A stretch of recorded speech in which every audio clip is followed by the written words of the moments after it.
She may be the face. Hello and welcome to the Holy Hour Podcast. It's the bi-weekly All Cure podcast. I'm Gavin, and tonight I am joined by the lovely Chaz and Antonio. Hello, fellas. What up? Hello, everybody.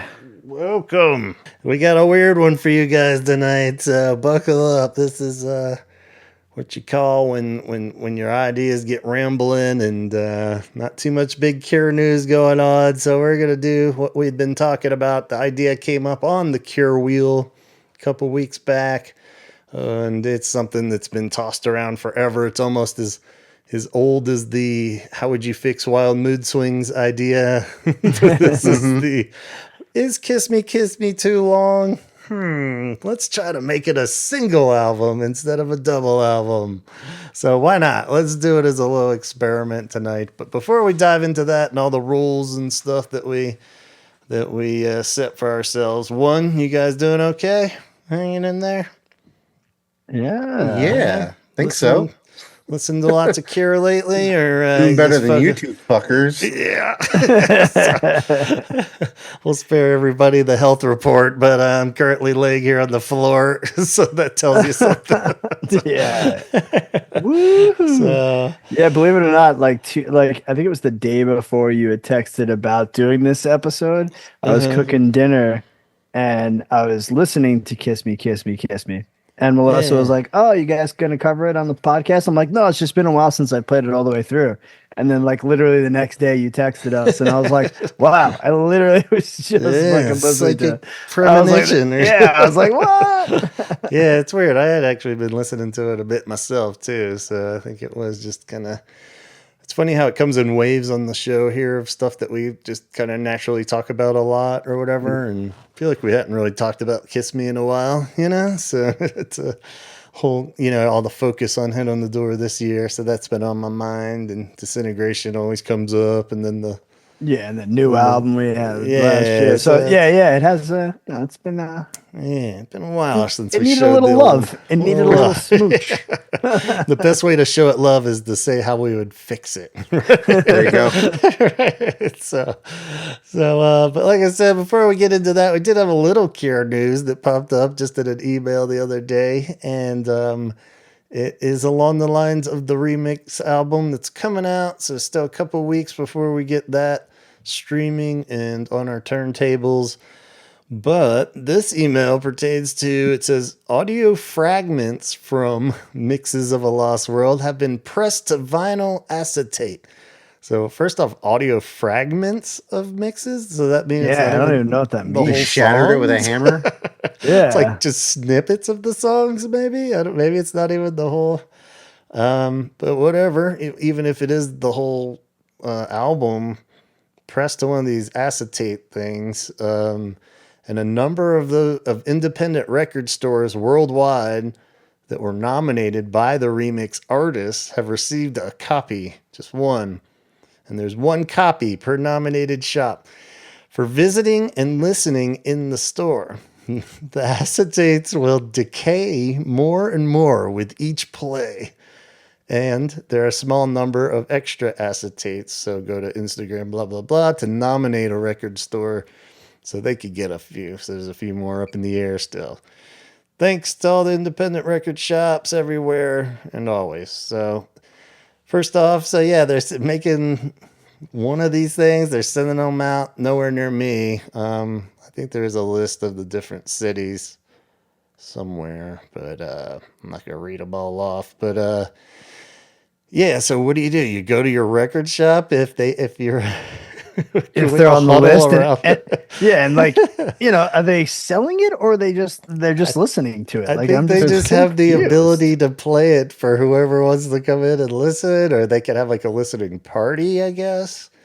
And that's just going into some people's collections. Yeah, he's just like, I didn't get it. I don't know what happened there. The UPS guy, Yeah, so one, it's just weird that they're doing this for the remixes. Like, that seems a little overly epic just for this, but okay.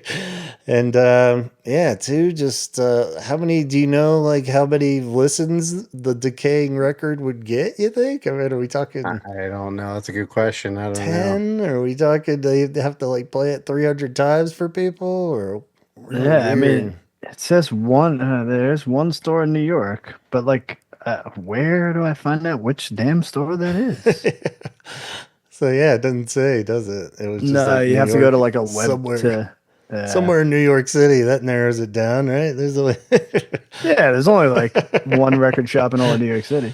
so as always, cool points for doing something different. But yeah, I'll sit this one out, I think, and we'll see where it goes. But yeah, that's odd. I was like, well, okay, and especially because it's only like what 3 weeks away now or something. So I mean, even if it was like a remix that isn't on that, that would be a little more like, whoa, shit, that's cool. You know, like I kind of like the idea of it disintegrating. If it's something like if there was a like that was the only way you're gonna hear it ever or something, you know, like he like if there was an unreleased song on it or something, and the only way would be to hear it that one time and then it's gone. So, Yeah, yeah, and then it just but disappears. but Do not yeah. add water. Or like you're about to go put it on, you spill a soda on it, and then you can't even listen to it. It's like wah, wah, wah, wah.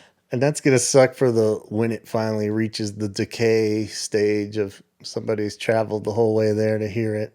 You go to your record shop and you're like, "Can you play me the remix acetate?" And they're like, "Sure." Sure, you fucking nerd. You're one listen too late, you nerd. so, so yeah, I don't know. A lot of weird factors with that, but I guess cool that they did it. Any thoughts on that? Or do we all just gotta scratch our Sure, heads? whatever. I guess. So hopefully they won't do that for the next album, and that's the only way we can hear it. So yeah, we'll just let you all ponder that one out there too, and move on with our own little weird experiment, I guess. So I guess the big disclaimer on the top of this is much like our old revisionist episode that we did, where obviously we're not saying we know more than Robert Smith, and this is the way that Kiss Me should have been released or anything, but it's just fun to dick around with sequencing and possibilities of what could have been.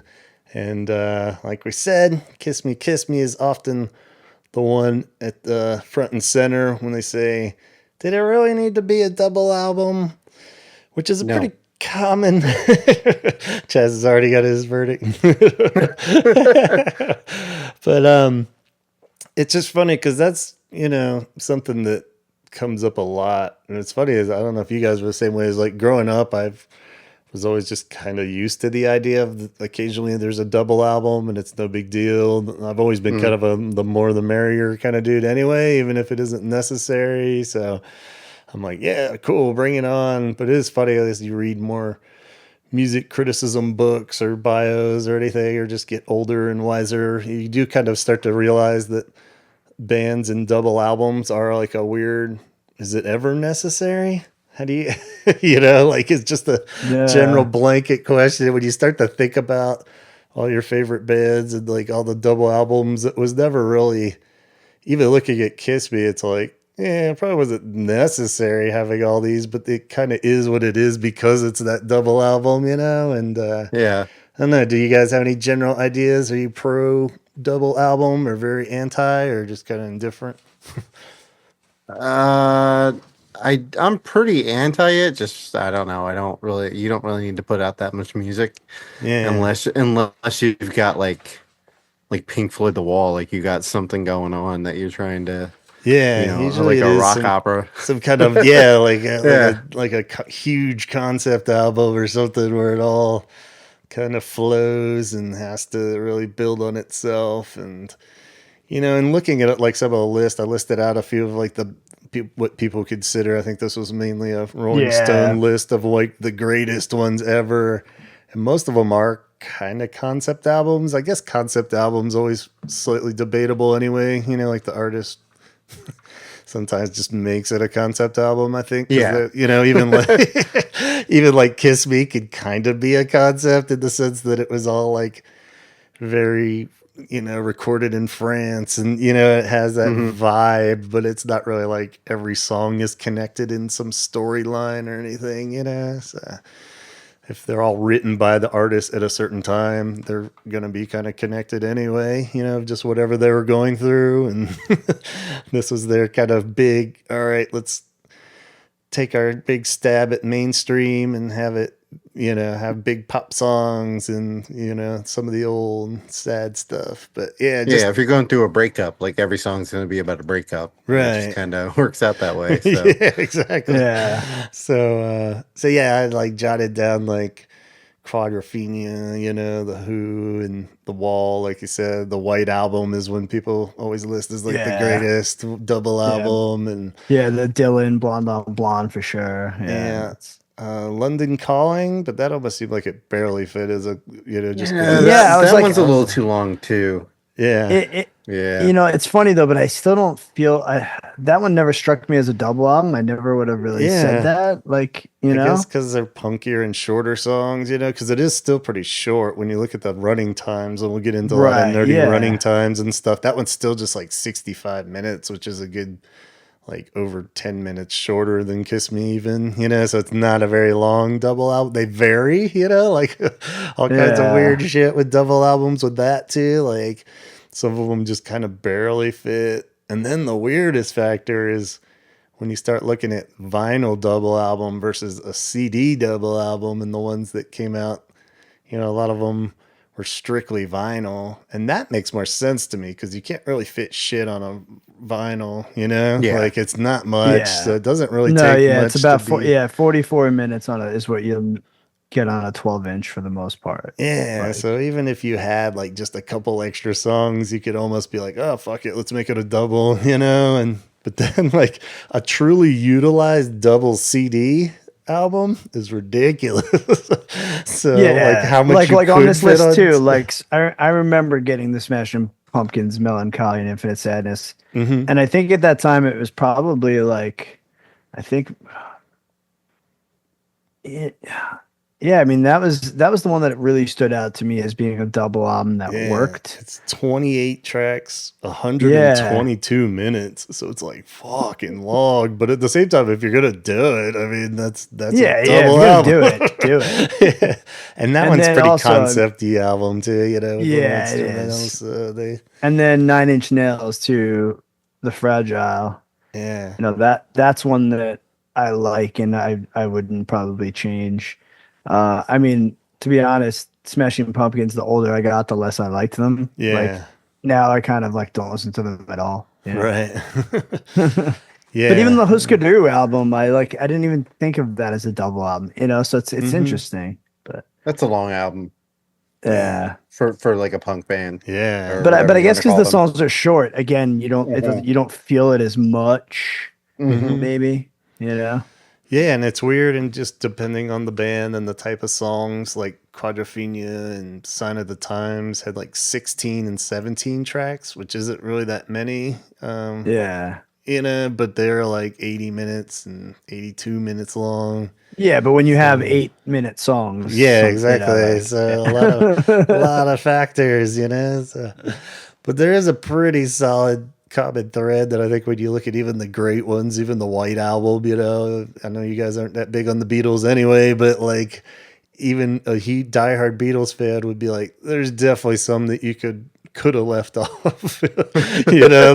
All these have like, ones where you're like, yeah, like I love that Being There Wilco one, but even that has like a couple songs they do like two versions of, one's the fast version, one's the other, one's the whatever jam at the end, so you're definitely kind of just, it's more of a flex, I think, in a sense, the double album of like, we're at that point where we can put out a double album and we're going to fucking do it, So I wonder. Yeah, I mean, I think I would almost rather like bands just do the stuff where like drop B-sides with the singles Mhm. if you want to, if you want to add more songs to that time frame, because maybe, you go into record, you're going to put 12 songs on the record, but you go in there with 16, sometimes it's like trimming it down is difficult and you Yeah. don't want those songs to completely disappear, but you don't want to do a double album. So then it's like, all right, drop a single that's got a couple B-sides, then another one with one Yeah. B-side, and do it that way. Like I think I'd almost rather that. Yeah, me too. I'm thinking that way you're not just putting like live shit out as B-sides. I mean, it's a little tougher now because the idea of the B-side doesn't really mean anything with streaming and stuff, but Yeah. but yeah, Yeah, but I it's prefer that. but I think the most popular now form of physical is back to being vinyl. Yeah. So, I mean, I can't tell you the last time I saw a band selling a CD, but every show I go to, there's a band selling a vinyl. Yeah. So, I think there's an opportunity for that to come back, to True. do a 7-inch and put your first single on it. And then if they're short enough, put two unreleased B-side tracks on the other side, like, I mean, Yeah, for that to sure. me is like, that's where it's at. I'm like, Yeah, it is yeah, kind of weird. Now you say that, like with vinyl being back so hardcore that like, but they don't really seem to be embracing the single 7-inch anymore, But I yeah. guess Like I people. just went to see Vandal Moon with Twin Tribes last weekend, and they had one of their singles where the other side was two different remixes on a 7-inch, and like as soon as we left, I instantly regretted not buying it, Yeah, and I was like, damn it. yeah, that's So now I'm like, all right, now I'm gonna have to just order it from the label and hunt it down. yeah, I was like, son of a bitch. yeah. Hopefully they'll start doing that more because yeah, and it is weird with like the other factor of like with all the reissues of vinyl and stuff is aggravates me that like any album that's like 12 tracks like a CD is gonna be a double album now when they put it out on vinyl when it wasn't Right? before. Yeah, So yeah, anything that's like remotely normal CD size is gonna be a double, and then I feel like now they always charge it like it's two fucking records. I felt like in the old days it never used to be exactly like, well, you paid $20 for this one, so now it's a $40 record. I was just like, oh yeah. god, stop. Damn you. But yeah, so pretty interesting, and like I said, it definitely varies. And even just weird factor with the Cure that Kiss Me is their technically, I guess, only official double album. But like if you look at when I was just listing out for comparison references of so Kiss Me is 17 tracks, 72 minutes, and it's considered their double album, even though it was only one tape and it's one CD. I guess double vinyl for sure. Back in the day even. But like Songs of a Lost World's 49 minutes. Wish is 66 minutes. And then the weirdest one is Disintegration is 72 minutes. So it's the exact same length, but it's never considered a double album because they took those two songs off for the vinyl. They took Yeah. off, what was it, Last Dance and Homesick, I think it was. So, but like, it's always just an album, but it's like the exact same length as Kiss Me. So it's really weird. It's like, Yeah, that is true. that's there. There's like a lot of less songs, so like Yeah, it's you only can't 12 break it up. tracks. Yeah.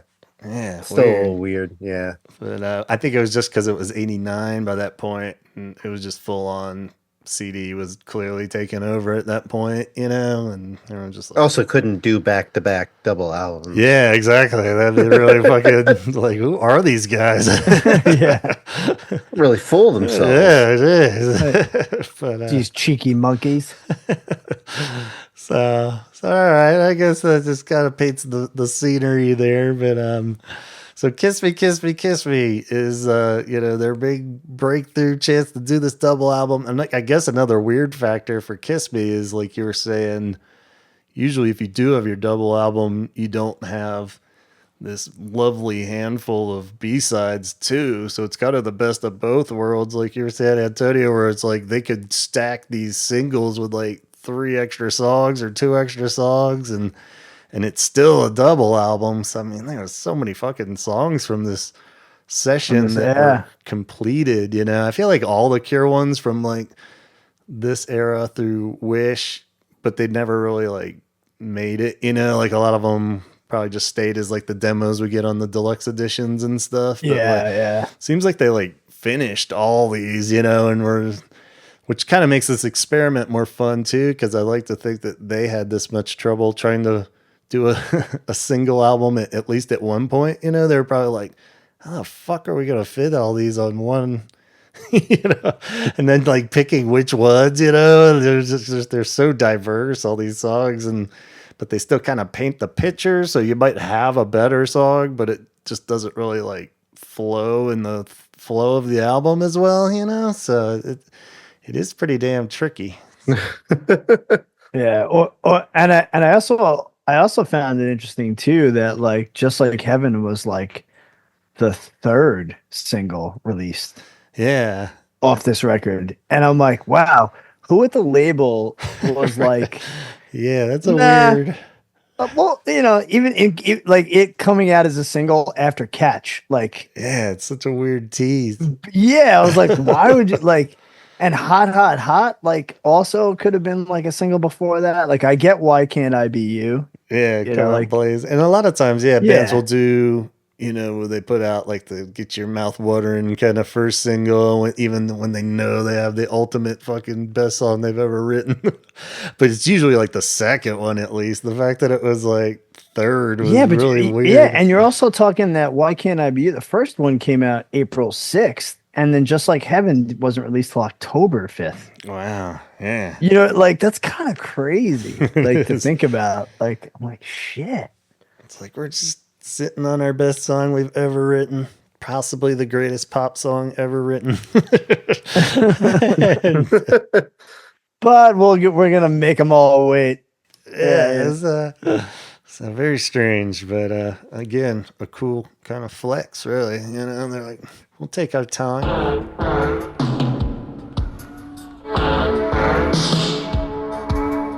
Here are the rules we gave ourselves. The first attempt will be, let's just narrow it down to a single CD even, since it is 17 tracks. Let's make it 14. That was like kind of a good modest CD, and reasonable. So, that would only be the removal of a few songs. And so we said, let's first make it a 14 track album. And we can resequence it any way we want, and we can swap in any of those lovely B-sides if we thought it would help the flow of the album. So what do you say? We're going to do some rattling off of positionings and how this goes, and hopefully it'll make sense to the listeners out there. But to all you Cure nerds. Yeah, you guys know what we're talking about, right? You all done this when you're like waiting for your car's oil change or something. You're like, fuck it. I'm gonna resequence Kiss Me, Kiss Me, Kiss Me. Makes time fly by, So does that sound good to you guys? Anything Sounds before good. we dive in on that? And No, I'm with you. all right. So who wants to kick it off? Not me. Okay. Yeah, I mean, I got mine in front of me. I'll go Okay, first. yeah, let's have you go, Antonio. All right. All right. So I'm going to go with the CD version, 14 songs. Now, we also said with this, for all you listeners out there, that we were including the B-sides from this time. So it wasn't just cutting down the actual released. You could flex in some of those B-sides if you thought that they belonged on the album as well. So I didn't really mess with the first song. The Cure, notoriously great with opening tracks. I think the Kiss really works well as an opening track. And being that the album is Kiss Me, Kiss Me, Kiss Me, I was like, you know what? I'm not gonna mess with that. Yeah, pretty perfect. So still open up with the Kiss. And then it would go into Torture. Why Can't I Be You? Catch. So again, I didn't go super crazy with reordering, but How Beautiful You Are. Just Like Heaven. All I Want. Hot, Hot, Hot. The Perfect Girl. And then here's where it gets a little different. Wacky. Then I drop in A Chain of Flowers, followed by Snow and Summer. Because I love both those songs. I think they actually work really well, like back to back, and even after Perfect Girl. Because I then like went and listened to this kind of in order. So Chain of Flowers, Snow and Summer, 1,000 Hours, Shiver and Shake, and still ending with Fight. Okay. Yeah. Cool. I like it. It's different than mine for sure. So Yeah. that's So cool. then then what got cut would be the Snake Pit, Hey You, One More Time, and Like Cockatoos. Nice. So those would be the four that got removed and or replaced with a couple of B-sides. Yeah. So the ones you added, Chain of Flowers and Snow and Summer, the only two. Yes, were the only two that came from the B-sides collection. Cool. The rest was really just snipping and a slight, move of a couple songs. Yeah. Got rid of One More Time, huh? Yeah, I did. Not that it's not that I You don't offended him. like it, but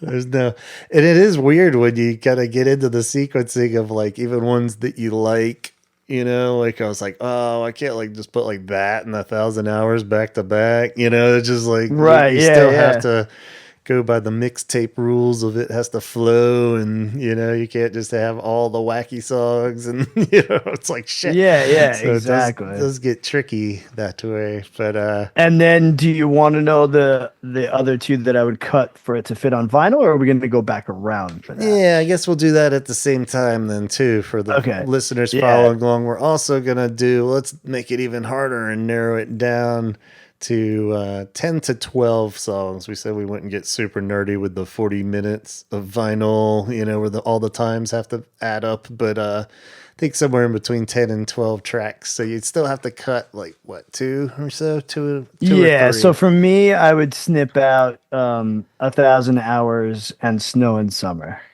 to make 12 that would hopefully fit on a vinyl. Yeah.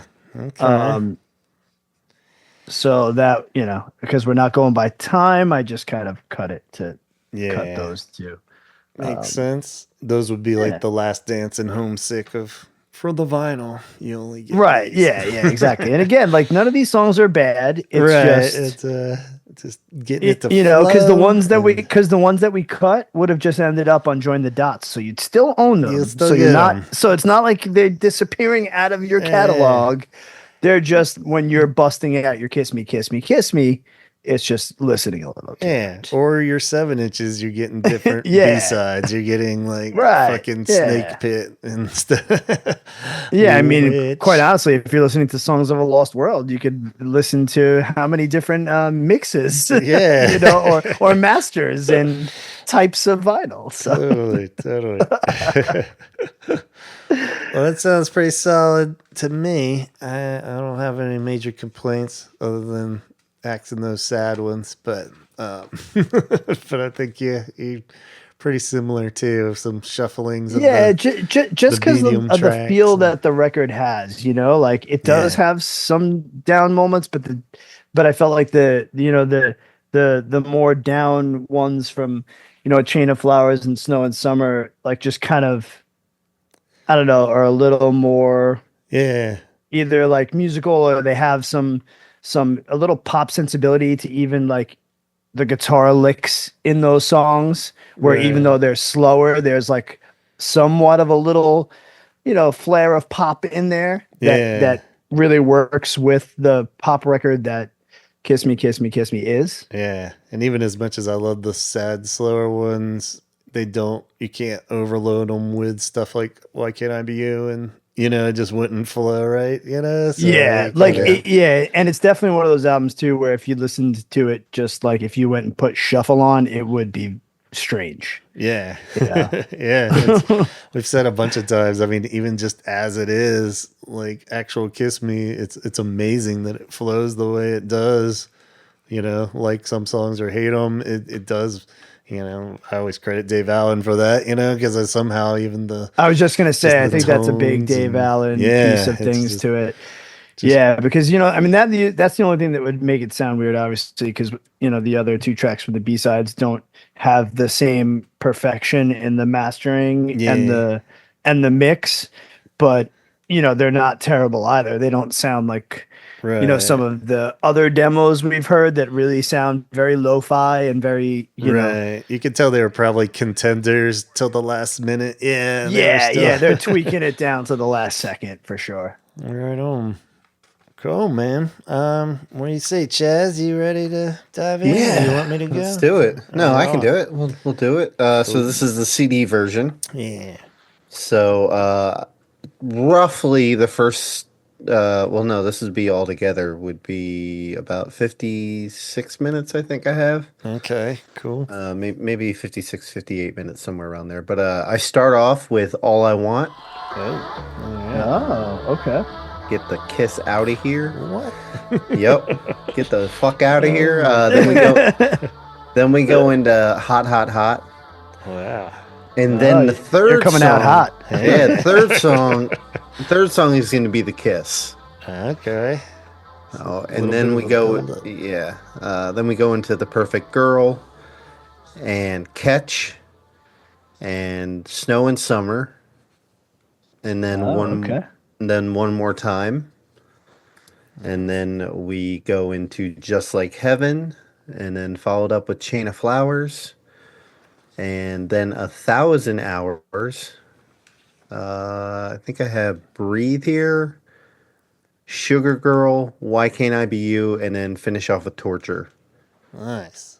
Wow. Oh, okay. Yeah. Some interesting Wow. swaps So- and choices there. Yes. Yeah, So- I also don't hate that. I'm like, oh, okay. Yeah. Yeah. Torture would be a pretty good finale. I hadn't really thought of that. That's kind Yeah, of a it can't cool, be fight. like a Yeah. cool rocker. Yeah, I think that's one Yeah. we'll all agree on that Yeah. can go to B-side. Yeah, land. it's like I was gonna cut it, but I don't know. Oh, you kept it. Yeah, so I you did keep keep it as it. the Yeah, final. yeah. Yeah. Okay. So I cut out If Only Tonight We Could Sleep. I think I'm hardcore. I think everybody yeah. knows I hate that song. How Beautiful You Are, I took out. Snake Pit, Hey You. I don't know if we're counting that one or not. Are we counting Yeah. that one? Okay. Yeah, All right. because it's on I- some, but not others. But yeah. Yeah, I took out Like Cockatoos and Icing Sugar and Shiver and Shake and Fight. And from the B sides, I put in Chain of Flowers, Breathe, Snow and Summer, and Sugar Girl. So 4 of the B sides Yeah. went on. So yeah, and I think it comes under an hour, just under. So Yeah. That's pretty I solid. think they're pretty good, and I think I have pretty good vinyl set up too. But So let's, yeah, what would you cut yeah. for the vinyl? oh, I If you thought, had are we to- doing that now, or are we going back around again? We'll do it now. Yeah, I guess Okay. if you had to Yeah. cut 2 or 3, what would you? Cut? All right. So for the vinyl, I have All I Want, Hot, Hot, Hot. I cut The Kiss and got A Perfect Girl. We have Catch, Snow and Summer. One more time I cut out. So then we have Just Like Heaven, Chain of Flowers, 1,000 Hours, Sugar Girl, Why Can't I Be You, and 1,000. Oh wait, no, I have 1,000 Hours twice here. I don't know what that was supposed to be. I think that might 2,000 have. hours. Yeah, I think that might have been Torture too. Okay. So Yeah. yeah. Awesome. So you mostly cut one more time in the kiss because that's like Yeah. 10 minutes right there. So- Yeah, yeah, Yeah, exactly. Yeah, That's how the it all tricky fits in there. Yeah, that's unfortunately when you start looking at them, you're like, I could cut this one, but that's not going to save me anything. So you got to go for those big dogs. yeah, yeah. It is what it is. But like, Yeah. I really think that they really should have taken more time of not putting some of those songs on the album and concentrating more on those B sides.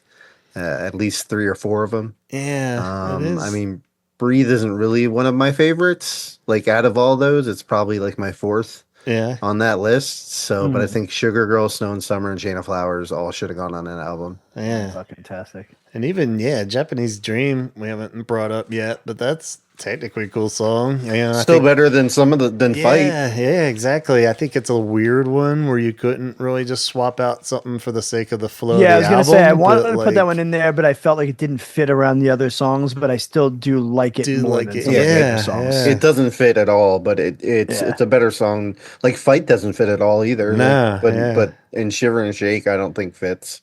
Yeah, I do really like Shiver and Shake. I do, but I don't think.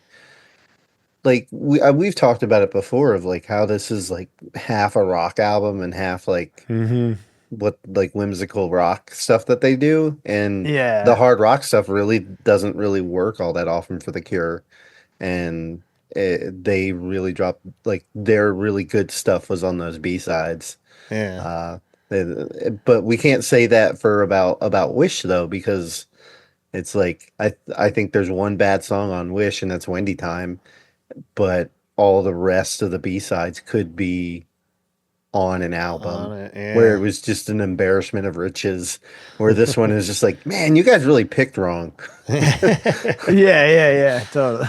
Yeah, I mean, it's like Shiver and Shake's fine and cool if that's all you had, like if that was kind of like a top situation or something where it's like, that's what you got. Yeah, sure. Put it on there. Like, give me it, or something. But like, yeah, it's weird when you're sitting on songs like Snow and Summer and Sugar Girl and all those are just like, really? That before that? But, yeah. So, I mean, and then maybe a weird cool factor to just try to rationalize what The Cure was even thinking, in the sense that this was the first time they really did the whole everybody was bringing in songs and stuff. I think there was a lot of probably compromise, for lack of better words, like where they're like, well, Pearl did bring this one in, we can't shoot all of Pearl's songs done, or like, what I mean? It was like, come on, guys, we gotta throw him a bone. Yeah. So it was like Boris really loved Fight or something, and I think they even said like their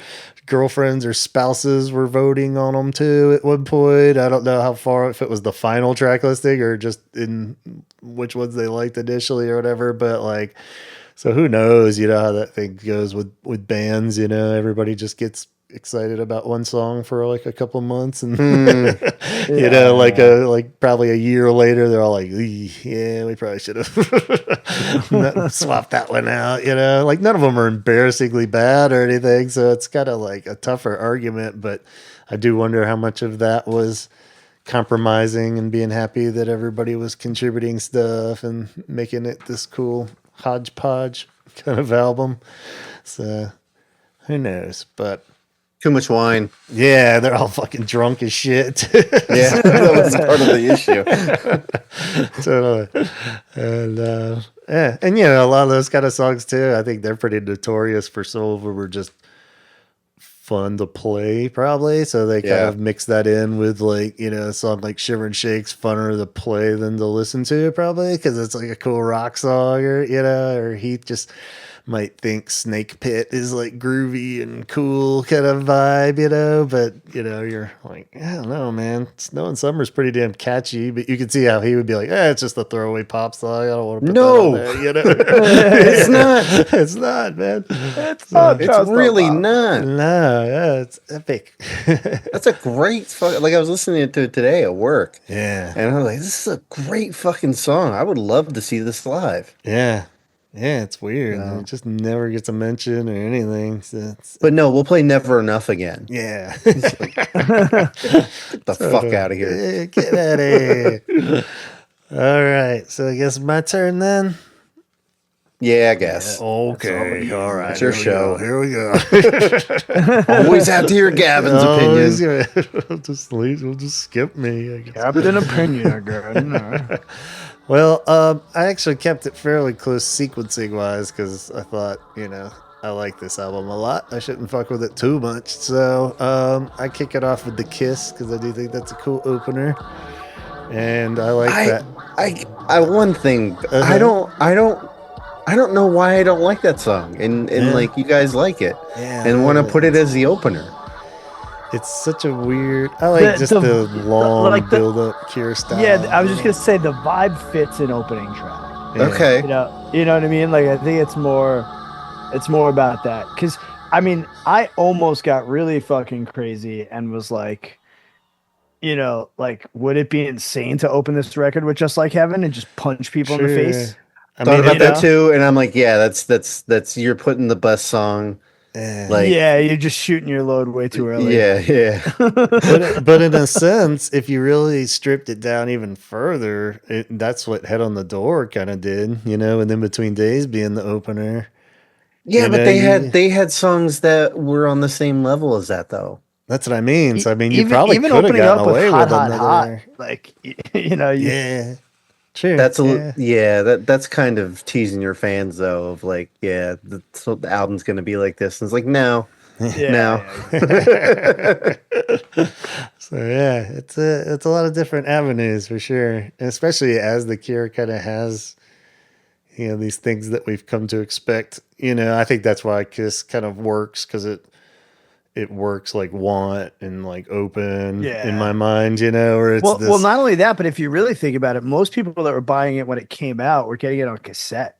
Yeah, Cassette was probably the most common sold on this when it first came out, like yeah, for sure. Yeah, but I just, as far as those epic first Cure songs go, Hmm.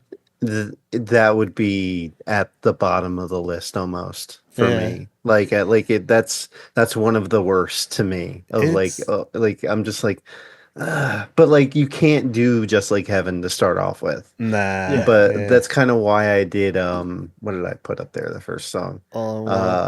Yeah, All I Want, because I think that's a great song. Yeah, I think it goes along with White Like Want, even though they're the same kind of title, but like I think it's up there with a good track that's an opening track. Like almost like Shake Dog Shake, kind of like a yeah. rock tune. But yeah, I didn't mean to interrupt you. I was Oh just like, no, it Kiss. is I interesting. get it. I Uh, get it. yeah, I think it's weird for me too because it is like a screaming rocker one, but he doesn't sing hardly at all on it. So I think it works That's true wonderfully too. because it's like Yeah. it's more of just like an instrumental to me, and then he just dropping like that "Kiss Me, Kiss Me, Kiss Me" kind of kicks off the album too, Mm. So I like that. So. And then mostly just because it always baffled me for so long, but now I just adore that it goes straight into Catch because it's so weird and Mm. doesn't make any sense. It doesn't. No, no, no, no. Yeah, so, that was like the first thing I did was like, all right, Catch has to go down in this order. Like so, so I was kind of like, well, I love it at this point, so I'm gonna keep that the same. it's like So because it's coming. You know what I mean? yeah, Because it's just you've listened to it in that order so many times. You're like, oh, that's what's yeah, happening next. yeah. And I think it's a quick like okay, cool, the whole album isn't gonna be him screaming and wah wah pedals and shit, it's like right off the bat you're set, you know back to zero and like, okay, cool, there's a sweet little pop song, and so yeah, then I guess I got my first swap out here coming in track 3. I bump How Beautiful You Are up there, and Mm. I lose Torture actually. So that's kind of my weirder ones. There's a couple of it's cool. Torture's all right. I just don't really like vampire bats and shit. Whatever. I feel like you keep the Frenchy vibe going from Catch into How Beautiful You Are, and it's like, Mm. even though How Beautiful You Are, I don't like totally love the song. I mean, it's great, but it's like it's more of a cool mood setter for this album. So even Yeah, like a bunch of times I wanted to just cut it even, but then I was like, nah, it kind of just has to be in there because it feels so Kiss Me, Kiss Me, Kiss Me, It's like, that's why it so was the last song on mine. yeah, I was just just like, it was keep a pushing. maybe for me, but Yeah, then I was like, it kind of has to be on there. yeah, Which I kind of feel bad because the Kiss isn't on there, just because it's like kind of the title of the album, but right. it's kind of the title track, but at the Yeah, same time it's not. yeah, yeah, it's It's not weird. called Kiss Me, but like I just yeah, I don't know. That I felt like it had to belong on there, but Right, their yeah, so their ending tracks are almost on the same level as their opening tracks as far mhm, as Yeah, for like how good sure. they are. yeah, So I think you got to end it with something like a banger. So that's yeah. why I put that on the end there. But yeah, I don't know. It's a That's good such a one. weird song too. Yeah, and it's 5 minutes, so it's not Yeah. particularly short, So it's good. So I got Kiss Catch, How Beautiful You Are. Then I got my first B-side swap in where I'm putting Breathe there. Because Ooh. kind of in the spot where even though I got If Only Tonight We Could Sleep Still, but I think it's too early in it. So I put Breathe there as like a cool mellow song at that point. And then track 5, we just snap out of it hard with the pop singles with Why Can't I Be You? And then I just follow it with Hot, Hot, Hot while you're in crazy, weird pop land. Let's just put them both back to back. So do Why Can't I Be You into Hot, Hot, Hot. And then finish off like side A of the cassette with One More Time. A good, sad, emotional song. And then your tape clicks and you flip it over. And of course, Just Like Heaven could kick off side B. So that would be the start of that one.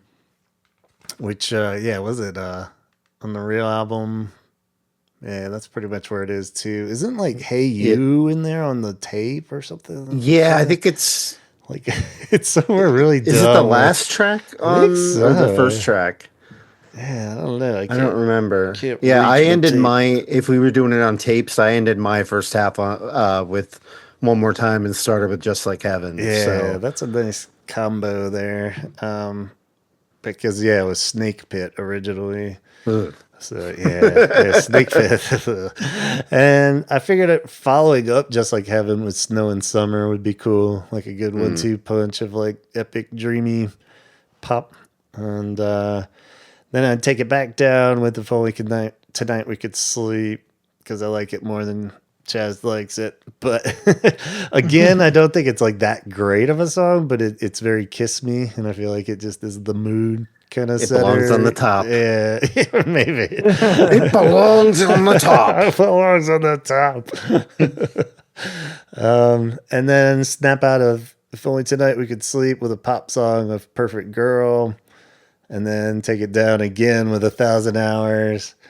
And then get it weird with like Cockatoos. Because again, that one just feels very Kiss Me, and has cool drums. So Boris will be happy. And then, and then I finished the album with To the Sky. So that was, which I think I initially stole that idea from your revision one way back, Chaz, when we did the revisionist. I was like, oh shit, yeah, To the Sky was from that Sessions. And I think that'd be a great closer because it's like kind of dreamy, fades out, has that cool guitar part.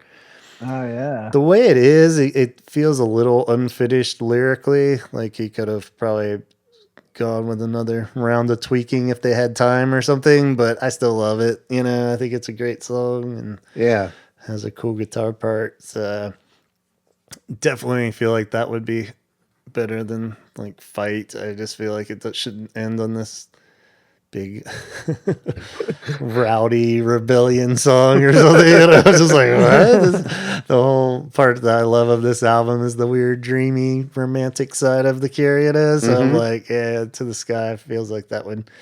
It's kind of overly long too, so it's a good finale. So that's mine. It wraps up at 57 minutes too. So that seems right to in be pretty close right with in you the guys. spot of the CD. Yeah, and so the recap of what I cut, I guess the weirder ones I cut were Torture and All I Want. I just feel like they're cool, but they're not, they're kind of just deep cuts. Snake Pit, I don't think anybody would fight too hard for that, or Icing Sugar. Both those are pretty expendable, I think. Shiver and Shake, and Fight. Added just Breathe and Snow and Summer. I would have liked to add Sugar Girl, but I just didn't find a good spot for it. I think it's better than a lot of the ones I left on there. Yeah, I know. I wanted to have that one too. So that sucks. There is a shorter version of How Beautiful You Are by like 47 seconds. That one that's on Join the Dots. So if we were really that's the one I went with. Okay. Yeah. So I was like, we could swap that in just to save a few seconds somewhere. But so left over with that and Japanese Dream and Chain of Flowers and stuff are all cool B-sides. I think they still work kind of better as B-sides, even though I love them. So for vinyl though, that's where it got tricky. What am I gonna cut? Mathematically, I would have had to cut 3. I did add up the times, so that sucks. But ideally, I would cut "How Beautiful You Are" and "Snow and Summer," even though I love them. They could be kind of covered by other songs, like we were saying. It just kind of needs to be on there. Even "Snow and Summer," it's great, but it still does just kind of feel maybe a touch more B-side than some other songs. But and you can kind of lose some of the pop, I think, for the mood and the sad songs. It is weird. Like the whole album's kind of broken up into like rock, then pop, then like album theme kind of flow. Like not even necessarily sad. Like "If Only Tonight We Could Sleep" isn't even like a great depressing song necessarily, but it's just that dreamy mood setter, more. And then you have your classic like "One More Time" kind of just sad ass Cure songs, So, Love me a good sad ass Cure song. yeah, so I don't know. So that's what I got. So I think we all kind of had some similarities, some drastic differences too. So that's kind of cool. I like that. Yeah. Of course, no right or wrong answer, I guess. But I did make mine a Apple playlist too, and Antonio has his as a Spotify, and yeah, when I'm listening back to edit this, Chaz, I'll make yours into a YouTube playlist. How about that? Nice. And then we We'll can cover have all 3 different territories. playlists that we can cover the different streamings, and you guys can be the judge. So, and of course, I'd love to hear all the other variations, because I have a feeling it's like Wild Mood Swings. When everybody resequences that, everybody like agrees that you could do something different, but nobody agrees on it the exact same 2 ways. So everyone's gonna have something totally different with it. But what do you think ultimately, though? After doing all that, do you think yours is legit a better version of it? It should have been released like that, or I kind of feel like I was just further convinced that like, they did the right thing. Double album with these songs. I think it is probably the best way. I mean, I would have swapped a few of those B-sides in, maybe like just taking out like Icing Sugar. I think just shouldn't have been on the fucking album at all, and Snake Pit too, probably. But those are pretty minor for the most part. I think it did need to be 17 songs or at least 16 songs. So you guys disagree, or what do you think? I mean, I think I've always stated how I felt about this album. Like, I think it's too highly rated by some people just because of the greatness of, well, of course, just like Heaven, but a couple of the other songs on the album. Yeah. I think it's clunky. I don't think it flows very well. I think they should have taken a better time in doing what we did. Yeah. Okay. Yeah. So yeah. I really think that they could have had 4 perfect to near perfect albums in a row if they would have just believed on their B-sides a little bit more. Yeah. Yeah, I mean, cut- honestly, trim I some of even the still fat. think it. Yeah, I still think it would even have been better if they just trimmed some of the fat, like Yeah. Snake Pit and like Cockatoos and One More Time. It still, I think, would have flowed better and probably would have justified its ranking in where it Yeah. gets ranked. Because the songs that are great on this record are great, Yeah. but then there are other ones that just seem like they just got thrown on there because they owed someone a favor. You know? Yeah, kind of like what I was saying, where it's like, let's just keep him happy. Yeah. Throw that on there. But yeah, it's weird. There's a reason why the Beatles.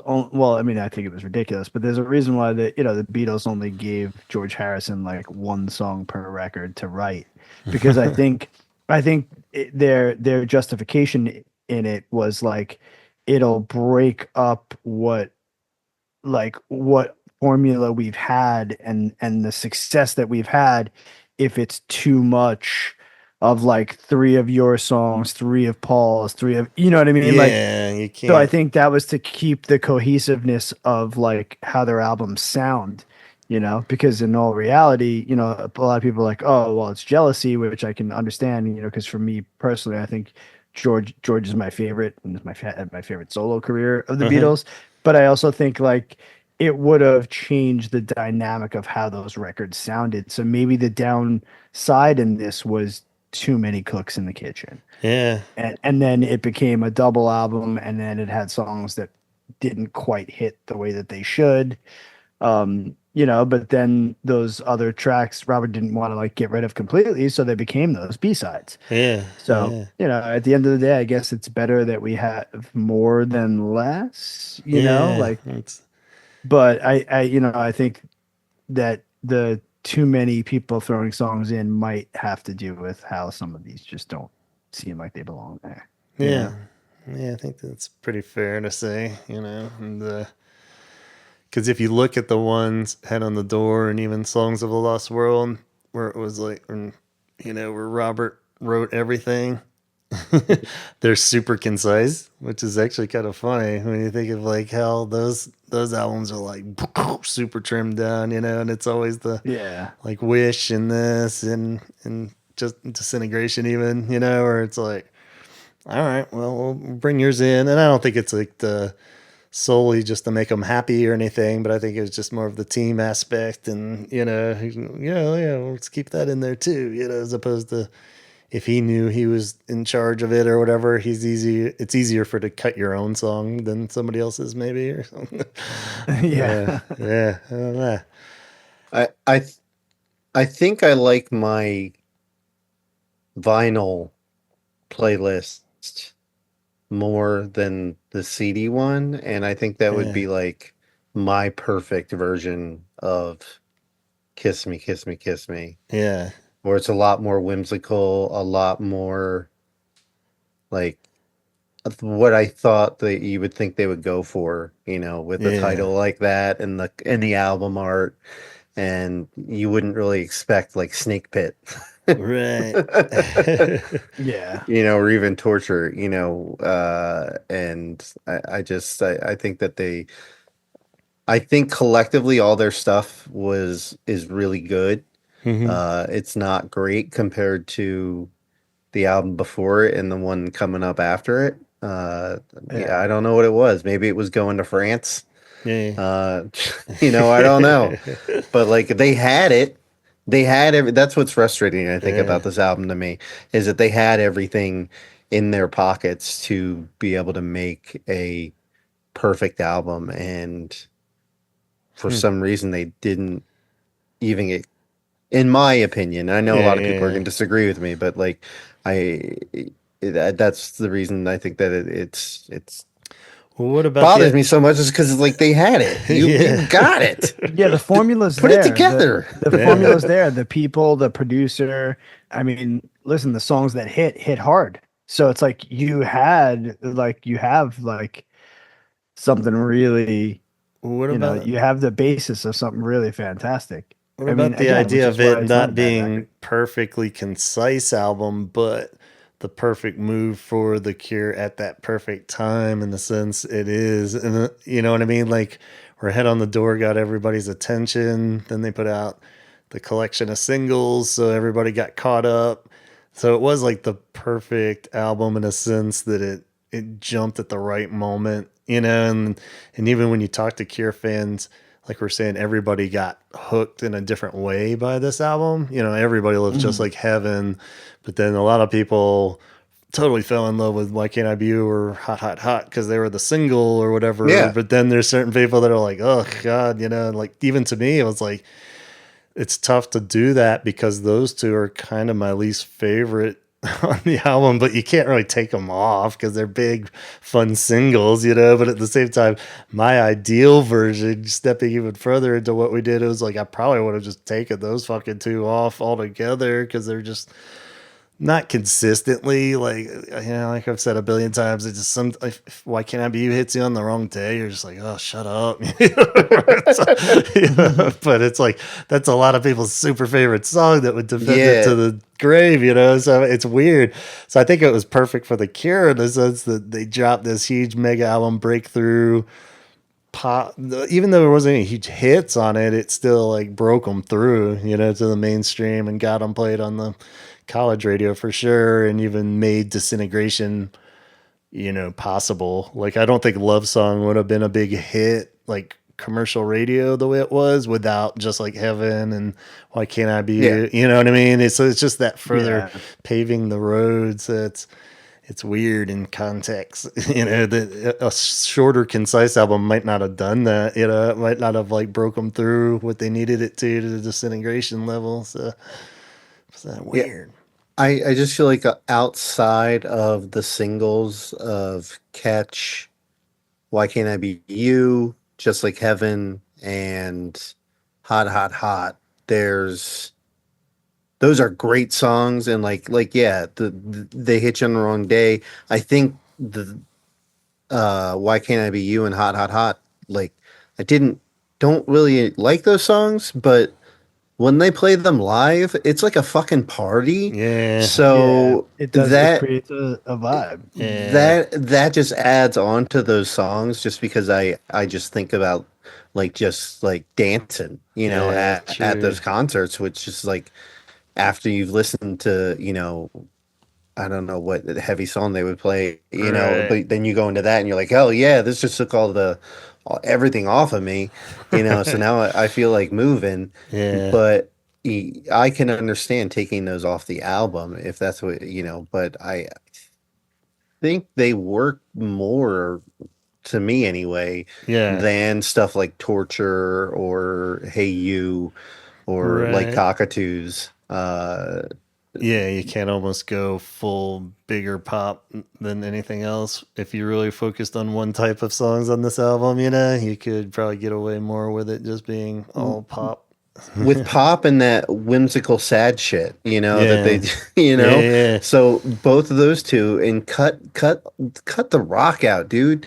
Like that's been like the downfall. Like I don't know how many I don't know how many good rock songs that they actually put out off the top of my head that I could realistically want to listen to on a regular basis. Like there's Want and like a couple other songs like that, but like they've proven like their rock chops aren't the best. So like Right, right. Never Enough and Yeah, I guess it's a weird line of where do you draw what's the rock, because yeah, like Shake Talk self-titled. Shake works, Oh, but yeah, the whole Yeah. self-titled album, I know where I stand on that. Yeah, so yeah, I kind of agree but where they're not my favorites, but I also think that the year it came out and the time that it came out, I think the importance of like those Why Can't I Be Used and the Hot Hot Hots was really like the clubs and the yeah, the dancing and the those being spun at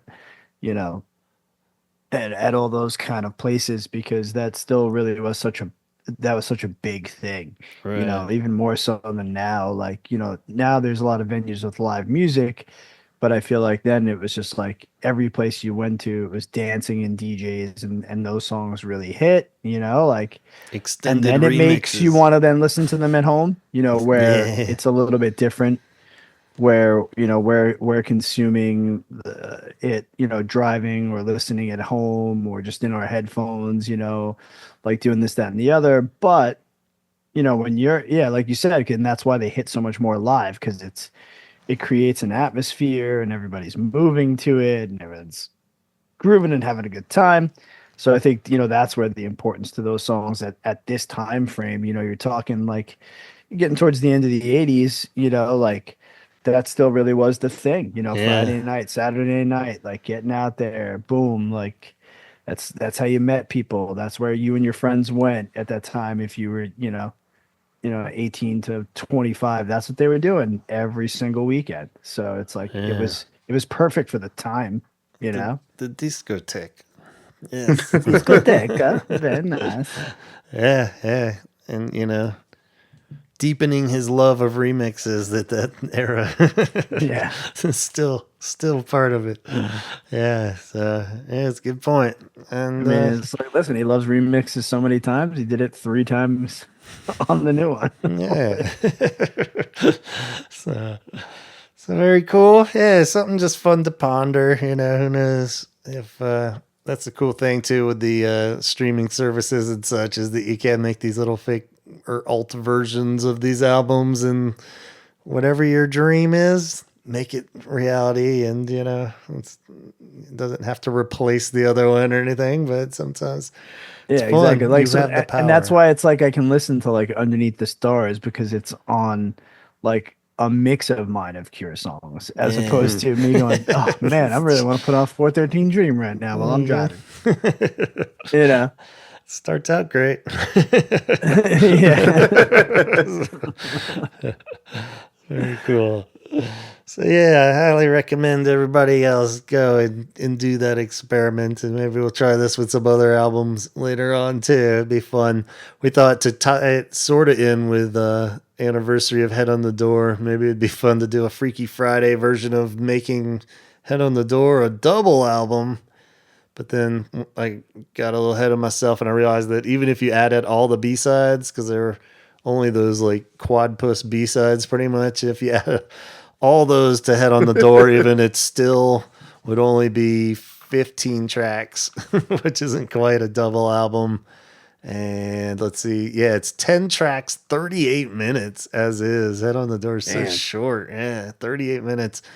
And yeah, so if you were trying to add it, it's a stretch. And and as much as we love Stop Dead and New Day, they kind of reek of B-side, they feel they're great B-sides, but they're pretty B-sidey feeling, so Yeah. you could definitely, I guess if you wanted to beef up Head on the Door just as a quick experiment, do you think it would benefit it by putting Exploding Boy a few hours after this, or Man Inside My Mouth on there? Or do you think that they made the right call just making it super concise? Exploding Boy should have been on there. Yeah, I I think mean, it's so short that you could, it really Yeah, you does. could have squeezed that on there without really changing anything yeah, drastically. it Yeah. would have been fine. And And I love A Few Hours After This, but I know not everybody's quite as passionate about it. But I feel like, that's a good song. I yeah, like it. I mean, yeah, they should have been all on there, and they should have taken off like specific. baby screams or Yeah, yeah, I don't know what else they would take off of Screw, I there. think could Screw be. probably, yeah. Yeah, But yeah, they could have. That's another one that's like Wish, where it's like near perfect, yeah, except for maybe one song. But yeah, I no, think the harder thing would be to take Disintegration and fuck and with with it. the B sides and cut it down to like 45 minutes. Yeah, jeez. Yeah, that one would give me a headache. Yeah, Even when they cut the with Last Dance and Homesick, that's just like, ooh, when I realized that, I was like, yeah. that's a version of it. I was like, no, you gotta have those. In Homesick, I always felt like was the most expendable, but it's great, it fits perfectly. That album's perfect, but so I could see that one if you had to cut something, but it's almost just like, don't even bother to put it out if you got to cut those. It's like, don't put it on vinyl then or something. But yeah, it's or just make it a double, you know. But yeah, that would be tough. The Disintegration B sides, I love them, but I feel like most of them do feel like they are better off as B sides. Even Too Late, as much as I love it, I don't think it would fit on Disintegration. It just seems like it starts turning it into Wish a bit more by having like a catchy Yeah. song that catchy, and you know but I sort of disagree, but I think yeah, yeah, I think they could have done a better job production with it. I yeah, think they just kind of left it where it was without doing extra work on it, and it could have fit a little bit better. But true, yeah, I still love it. That's still one of my favorite yeah, songs that they've ever written. So B-side or not, but yeah, yeah, so Disintegration is 71 minutes and 45 seconds. okay. Could could we get that under an hour with B-sides? No. Yeah, I wonder what's it take it TBD. down to? Can you tell real quick if what's it take it down to when you do take Homesick and Last Dance off? So Homesick is 7 minutes, and Damn. Last Dance is like just over like 4:42. Okay. So that would be 11 minutes and 48 seconds off. So that would take it to just under and 42. That would take it to an hour and 3 seconds. Okay. So, That's still not under an hour, though. Damn, 3 seconds. Nope. Gotta cut out. Yeah, then you just cut a little bit of that rain sample out. You're good to go. Yeah. But even with that, I don't think I would cut Homesick, like if I had to. But I don't know if Last Dance would be the one I would. I don't know what the fuck I would, though. At that point, like it would have to be like that or Close Down or something, you know? I feel like you can't cut any of the other ones. Damn. That'd be a rough one. Yeah. Oh, man. Like Antonio said, they give me a headache. Yeah. I'm like, We'll just, yeah. It'd just be a Sophie's Choice after Sophie's Choice. Yeah. I'm so sorry. I'm sorry. I didn't mean that. It's not. Yeah, it almost would have to be like Close Down or Last Dance. It's even semi-rational thinking of it would have to be one of those two or something. But I don't know. I like the idea of doing the verses too of just songs against each other. We should do that for an episode. Yeah, it's kind of celebrity funny. death match of songs. Yeah, because we've talked about doing like brackets or something, or even like we did that one episode with Coulter that was fun. Was like the sit, play, bench, or whatever the hell cut, you know, like where you just kind of have to choose your favorites. And so, yeah, it'd almost be funny just to say why we like one more, you know, just songs like that pair well against each other, like Let's Go to Bed versus The Walk, you know, like where do you stand with it? Because we did that on something. Put all the songs with saxophones up against each other. Yeah, exactly. Because we always have a preference. Anything that's got wind chimes against each other. Yeah, all the chimes against it. Love it. Cool. Awesome. But ideas for another day. So I think we could wrap up there with our experiment since we've probably pissed off enough Kiss Me fans for one night. I think we're good. They're like, how dare you touch any of it? But yeah, any closing thoughts then? Or you guys feel good with your choices? No, I feel good with my choices. This was a lot of fun. All right. Yeah. There's no wrong answers, you know. Exactly. So Except yours. Yeah, except and yeah, When like I Your said, Time is the greatest song ever. yeah. So yeah, post yours in the comments or wherever, or drop us a line. Curious to see what you choose and see if it works for you. If not, oh well. And we'll wrap it up there and catch you on the next one. Who knows what we'll get into next? So stay tuned and keep your ears peeled. And Mixes of the Lost World is just around the corner, so brace yourselves, guys. And I'll just say a giant big thank you, Antonio, Chaz. You guys keep healthy out there. Yeah, you too. Yeah. And get that acetate. Yeah, we're going to go catch a few Get up listens. in that acetate. Yeah, I just looked it up. The one in New York. It doesn't say the name of the record store, but it says the town that it's in. Okay. In Kingston, it's like 2.5 hours from me. I'm like, There you go. I just want to like locate which one it is and be like, can I come listen to it? And see if they're like, no, we sold it. Yeah, You we know, sold like that shit. just so I can call them out. Yeah, hopefully they're doing like a listening party or something at least. That would be kind of cool. Like, Yeah. before it disintegrates forever. and then it's available 2 weeks later Yeah. Yeah, on streaming. on streaming. It's just Cool. versions of Songs of a Lost World, but with like the vocals backwards. Yeah. Backward basket. Like, huh? Cool. Fragments of it. Got hidden satanic messages. Totally. All right, guys. Well, thanks for listening out there. Thank you. And don't forget to talk hard. Avita's in. Yeah.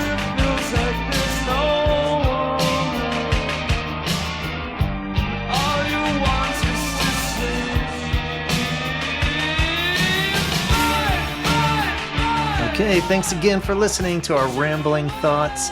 But hey, this is a podcast after all, right? So, as stated, if you want to give any of these variations of the classic album a listen, I will post the links on the different streaming services.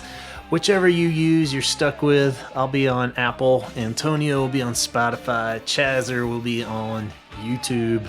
Find those links on the Facebook page for the post of this episode, as well as the YouTube page for the post of this episode. And for a little limited time, I'll put them in the Instagram Holy Hour bio too. And while you're at it on those social media sites, go ahead and like and subscribe and all that business so you don't miss out on any future news or episodes. You're always welcome to email me at gavinconner@gmail.com if you do have any questions or can't find something. And thanks to everyone that sent in Cure Encounter stories. There aren't a ton of them, but hopefully we have enough to make a full episode. The ones we did get are pretty damn amazing. I'll tease you with that, and I can't wait to share them with you. So if you still have one and you haven't sent it to me and you want to, drop me a line, see if I could still squeeze it in by the time I get the next episode rolling. Hopefully that'll be the next one on deck. Work is thin at the moment, and it's only getting thinner as we head into summer, so I'm doing some freelance audio editing work out there. If you want to start up a podcast and don't want to edit it, just drop me a line. Maybe we can work together. And if that's not the case, please consider checking out the Patreon at patreon.com/The Holy Hour Podcast. And you will be in the likes of these wonderful people that I would love to thank with all my heart right now. And those people are Donna, Craig, Jeff Hilton, Jeff Cortland Jones, Sue, John, Alan, Allison, Dion, Amicio, Matt Ford, Tom Burns, Letty, John Roberts, Jason, Tony, Ben, Matt Fisher, Danny, Coulter, Tom Johnson, Francisco, Arno, Chip, Amber, Nicholas, Shirley, Jason Hall, Steve, Mara, Caroline, Brian, Sean, Colin, and of course Kate over at CureThreads.com, an online shop with tons of original Cure-inspired designs on a wide range of products. Kate also runs Cure Arts Collab on Instagram. She has extended the deadline on the latest project, so if you were slacking or didn't think you had enough time, you are in luck. Now you have till September to create a lovely piece of art that coincides with literary references in Cure songs. So check out the pinned post on Cure Arts Collab to get all the good details. All level artists welcome.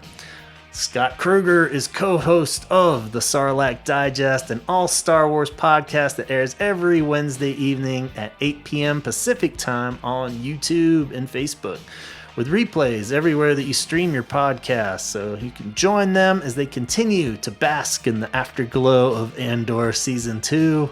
Holy shit, that show is so good. Followed by a rewatch of Rogue One. You got me back on a huge Star Wars kick, even though I don't quite think that ever stops. But highly recommend it if you haven't checked it out. And more importantly, I recommend the Sarlacc Digest to fulfill all your nerdiest desires of overanalyzing every little thing that happened in the show. It's guaranteed to happen after watching that, I promise. Speaking of being an obsessive geek, that's the name of David's shop on Etsy. So go on over to Obsessive Geek. It's full of tons of cool products, including 3D printed recreations of Cure album covers even. Boys Don't Cry keychains, designs inspired by Labyrinth and Never Ending Story, and everything is super high quality and affordable. So go do some shopping at the Obsessive Geek on Etsy. Dana is a super talented freelance animation, illustration, and motion graphics designer, currently open to new work and commissions. So check out her work at graphics.tv. That's graphics with an X.tv. Tanya would like to spread awareness of 988lifeline.org, a suicide and crisis hotline with over 200 crisis call centers located all over the U.S., available 24/7, offering free and confidential support for people in distress, and numerous prevention and crisis resources. So if you or anyone you know is in need of help, please reach out. Tim is part of New Waterloo, an independent hospitality development, design, and management company that owns and operates hotels and restaurants all over the globe. You can find their many lovely locations at newwaterloo.com. And Lisa recommends that you visit Dickens up in Calgary, Canada for a great venue, delivering live music, drag shows, trivia nights, all kinds of cool themes. And you can check out the full listing of their events at dickensyyc.com. Or hit up that goth scene down in Little Rock, Arkansas. Jessica recommends you check out clubnevermore.com to find the upcoming schedule of events hosted by Club Nevermore. And of course, Chaz's other podcast, the Excommunication Station, where he and Chrissy take on the evangelical church. New episodes drop every Wednesday, and I believe my final installment of Talking Shit About Petra has just dropped this week. So if you haven't had enough of my mumbly ass voice and want to hear us talk about the band Petra, go on over to Chaz's other podcast and check it out. 207 episodes of blasphemous fun over there. And links for all of these can be found in the episode description. So go support them and check out their work. And on the way out, be sure to exit through the Holy Hour gift shop and pick yourself up a little something special, a little sexy Holy Hour t-shirt or something. And the links for those are in the descriptions as well, the bios, and all the usual spots. So we'll see you back here in 2 weeks. Hopefully we'll have some epic tales of coming face to face with Robert and the boys. Talk hard.